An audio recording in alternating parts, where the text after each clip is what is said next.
बजरंग दल अब बैन हो जाएगा। भाजपा को करारा झटका लगने वाला है, तगड़ा वाला। क्या बजरंग दल सच में बैन हो जाएगा? क्या अब नागरिकों को चैन की सांस आएगी? इसके आतंक से छुटकारा लोगों को मिल पाएगा? ये खबर उन लोगों के लिए है जो चाहते हैं कि बजरंग दल जैसे कातिल, आतंकवादी और संगठन जो बना है उन सब पर बैन लगे। इन लोगों का कहना है कि जहां भी मुसलमान दिखते हैं वहीं पहुंचकर डर और अराजकता फैलाना ही अगर किसी संगठन की पहचान बन जाए, आतंकवादी ये लोग कहलाने लगे, तो सवाल उठता है कि इन पर बैन लगना जरूरी है।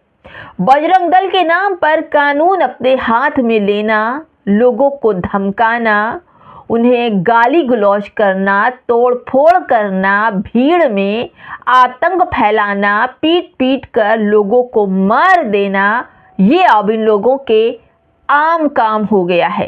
और अब इन्हीं संगठनों पर बैन लगाने के लिए तमाम समुदाय खड़े हो गए हैं। क्या यह संगठन देश के संविधान और कानून से ऊपर होता जा रहा है? ऐसे में सवाल, आखिर इन पर एक्शन क्यों नहीं होता है? पूरी खबर बताऊंगी दोस्तों कि किसने क्या कहा और क्यों बैन किया जाना चाहिए। बजरंग दल समाज के लिए घातक है। नमस्कार, आप देख रहे हैं बामसेफ न्यूज और मैं हूं आपके साथ शैला। अगर बजरंग दल जैसी संस्थाओं पर पाबंदी नहीं लगाया गया तो पूरे ईसाई बहुल पश्चिमी देशों और मुस्लिम बहुल मिडिल ईस्ट कंट्री में हमारे व्यापारिक और डिप्लोमेटिक रिश्तों को बहुत बड़ा नुकसान होगा। भारत की छवि तो खराब करने में अब कोई कसर नहीं छोड़ा है इन लोगों ने।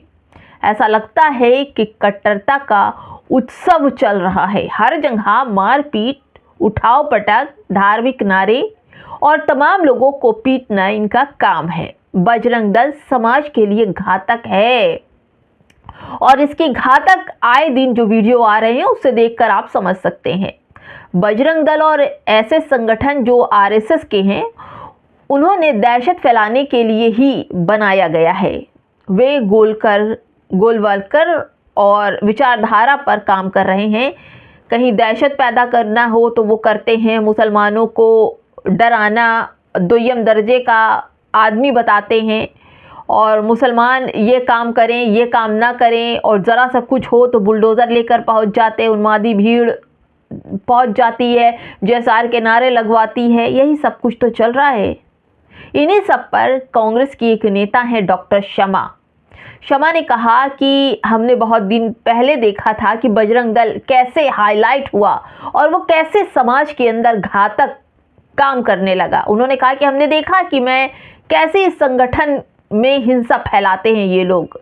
इस संगठन में आने वाले बाबू बजरंगी का वीडियो हमने देखा है कि वो मुसलमानों के बारे में क्या सोचता है। ये वही बाबू बजरंगी है जिसके नाम पर बजरंग दल बना है। आरएसएस से निकले हुए सारे संगठन हैं। उन्होंने आगे कहा कि उड़ीसा में इस दल के लोगों ने गैथम स्टैन और उनके बच्चों को जिंदा जलाया था। ये वीएचपी का हिस्सा है जो आरएसएस का हिस्सा है। दोस्तों, आप समझ रहे हैं ना कि बजरंग दल का मेन काम क्या है। बजरंग दल पर तुरंत पाबंदी लगनी चाहिए क्योंकि ये बिल्कुल भी इंसानियत के दायरे में आते ही नहीं हैं। इन्हीं सब बातों को लेकर बजरंग दल के आतंक से परेशान होकर पत्रकार आशुतोष ने भी बजरंग दल के बारे में कहा कि हम बजरंग दल को अलग करके देखते हैं, लेकिन ये आरएसएस और विश्व हिंदू परिषद का संगठन है।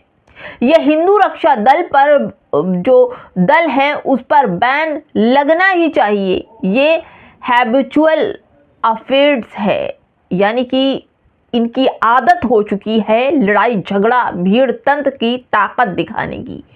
मुसलमानों और क्रिश्चियनों के खिलाफ डर का माहौल बनाने की प्रेरणा तो इनके एमएस गोलवलकर ने अपनी किताब बेंच ऑफ हाउस में लिख ही दी थी और उसी के हिसाब से ये लोग अपना काम करते हैं। मुसलमानों और क्रिश्चियनों पर जुल्म ढा रहे हैं और ये बेहद खतरनाक है। हिंदुस्तान में 3 दुश्मन हैं। उन्होंने आगे कहा कि हिंदुस्तान के 3 दुश्मन हैं, मुसलमान, क्रिश्चियन और कम्युनिस्ट। इनके लिए यही 3 दुश्मन है और इनके ही पीछे ये लोग हाथ धोकर पड़े रहते हैं। इसलिए पीएम मोदी हो, चाहे अमित शाह हो और चाहे योगी आदित्यनाथ, क्रिश्चियनों के साथ हुई हिंसा के खिलाफ कोई प्रतिक्रिया नहीं है। इन लोगों के ट्वीट से एक भी ट्वीट अफसोस निकला ही नहीं। क्रिश्चियनों के साथ इतनी मारपीट हुई, तोड़फोड़ हुई मॉल में, कुछ नहीं। उन्हीं सब पर मानक गुप्ता कहते हैं कि तब कहिए कि मुसलमानों को डरा कर बीजेपी को हिंदुओं का वोट मिलता है। यानी कि यही लोग तो है ना बीच में पढ़ते हैं, तभी तो हिंदू खतरे में आता है और खतरे में आने के बाद तब बीजेपी को वोट पड़ता है। इन्हीं के बदौलत बीजेपी जीतती है। इन्हीं सब को लेकर पत्रकार आरफा खानम भी कहती हैं कोई अब पीछे नहीं है कि बजरंग दल को बैन किया जाना चाहिए। उन्होंने आगे कहा कि क्योंकि मोदी सरकार बजरंग दल पर बैन नहीं लगाती, एक ऐसा संगठन जो भारत के मुसलमानों, ईसाइयों, महिलाओं, विदेशी मेहमानों तक को बेधड़क हमले करता है। आपने देखा नहीं, हाल ही में जापानी आए थे, यमुना में, गंगा में डुबकी लगाने जा रहे थे, बच गए वो लोग, नहीं तो उनकी मां लिंचिंग कर दी जाती। किस तरह से ये लोग एक दूसरे पर बिहेव कर रहे हैं। भारत के कानून में विश्वास नहीं रखता, ये देश के संविधान को चुनौती देता है। वो भारत की आंतरिक सुरक्षा के लिए भी बड़ा खतरा है बजरंग दल। और बजरंग दल के जिस तरह से वीडियोस सामने आते हैं दोस्तों, देखकर शर्म लगती है कि ये कैसी वीडियोस है। कभी गोबर दलितों को खिलाते हैं, कभी मूत। देश में हालात चिंताजनक हैं। एक संगठन खुलेआम जाति और नफरत के नाम पर हिंसा फैला रहा है। लोग मारे जा रहे हैं, लोगों की हत्याएं खुलेआम हो रही है, लोगों को जेएसआर के नारे लगाकर उनको पीटा जा रहा है। लव जिहाद, लैंड जिहाद, थूक जिहाद का नाम लेकर मुसलमानों की हत्याएं हो रही हैं, लेकिन देश के गृह मंत्री की चुप्पी सवाल खड़े करती है। बजरंग दल के कार्यकर्ताओं द्वारा फैलाई जा रही हिंसा पर कार्रवाई आखिर कब होगी? कब इन पर बैन लगेगी? क्या सरकारों के सामने इनके गंदे कृत्य सामने नहीं आते? क्या ये सरकार जानती नहीं है? देश जो है वो कानून से चलेगा, इनके डर से नहीं। लेकिन बजरंग दल यानी कि पुलिस प्रशासन, भारत सरकार, कानून व्यवस्था सबसे खौफनाक हिंदू संगठन है क्या? क्या देश में अब प्यार नहीं, पहचान देखी जाती है, हंसी नहीं, मजहब सुना जाता है?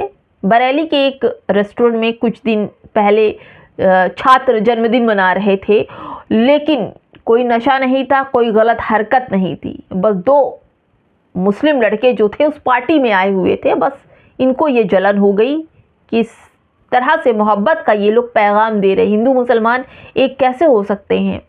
यही सबसे बड़ा अपराध था। नफरत की वर्दी पहने गुंडे आए, लव जिहाद चिल्लाया, हंगामा किया, डर का माहौल फैलाया, पुलिस आई, जांच की, कुछ भी आपत्तिजनक नहीं मिला। एफआईआर, हंगामा जो हुआ, एफआईआर भी हुई, हंगामा भी हुआ, बल्कि जिन लोगों ने पार्टी दी थी उन्हीं को पुलिस खींच कर ले गई, बल्कि उन्हीं पर चुपचाप कार्रवाई हुई। उन्होंने उनका जो खुशियों का माहौल था उसको बिगाड़ा। उन्होंने सम्मान से विदा किया गया। मतलब जो पकड़े गए थे, जो अराजकता वाले थे, बल्कि जो पीड़ित थे, उन्हें घसीटा गया। ये शांति नहीं तो क्या है? नफरत का लाइसेंस है इन लोगों के पास और बड़े प्यार से इस लाइसेंस को ये लोग चला रहे हैं। आज जन्मदिन अपराध हो गया है, कल दोस्ती अपराध होगी, परसों सिर्फ जिंदा रहना भी अपराध हो जाएगा, क्योंकि बजरंग दल इस चीज़ को बिल्कुल बर्दाश्त नहीं कर पा रहे हैं कि इस देश में अमन, चैन, मोहब्बत बनी रहे और लोग एक दूसरे की मोहब्बत में लीन रहे। लेकिन इनका तो काम है किसी भी बर्थडे पार्टी में घुस जाना, इनका तो काम है किसी भी चर्च या फिर क्रिश्चियन माहौल में घुसकर वहां आतंक मचाना, किसी भी मुसलमान को पकड़ लेना, उसको बांग्लादेशी, पाकिस्तानी घोषित करके मार देना, और यही सब कुछ चल रहा है। एक हफ्ते के अंदर कम से कम 7 लोगों की लिंचिंग हो गई, लेकिन सरकारें मौन और मारने वाले बजरंग दल। इसलिए सवाल आप पर छोड़ती हूँ कि क्या ऐसे संगठन को बैन नहीं कर देना चाहिए? अगर आप चाहते हैं कि ऐसे संगठन जो देश की एकता, अखंडता, प्यार, मोहब्बत को खत्म कर रहे हैं, ऐसे संगठन का बैन लगना ज़रूरी है, तो कमेंट बॉक्स में ज़रूर बताइए। नमस्कार।